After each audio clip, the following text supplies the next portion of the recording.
આજે હું ઊભી છું કલેક્ટર કચેરીની સામે આવેલી પૂર્ણિમા સોસાયટીમાં, જ્યાં તંત્ર દ્વારા વિકાસનું કાર્ય તો કરવામાં આવી રહ્યું છે, પરંતુ સહેજે સવાલ એ થઈ રહ્યો છે કે આ જે કાર્ય કોઈ પણ કોન્ટ્રાક્ટર કરી રહ્યો છે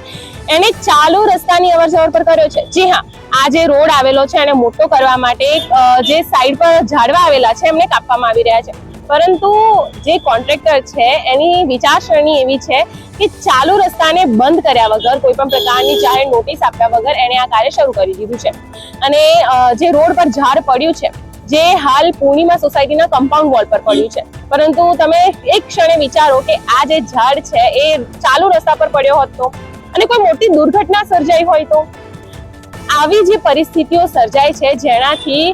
જે રહેવાસીઓ છે, જે બી વાહનો દ્વારા અવર જવર થઈ રહી છે, જેમાં મોટો ટ્રાફિક સર્જાવાની બી પરિસ્થિતિ ઊભી થાય અને જે બી રહેવાસીઓ છે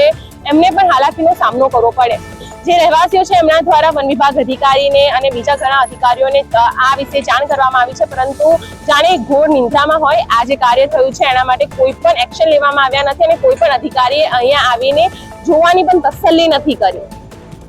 હવે જોવું એવું રહ્યું કે તંત્ર દ્વારા સોસાયટીમાં થયેલા નુકસાનની ભરપાઈ ક્યારે કરવામાં આવશે। હું કોમલ કુમાવત, કેમેરા પર્સન ઋષિ પટેલ સાથે સરદાર ગુર્જરી ડિજિટલ।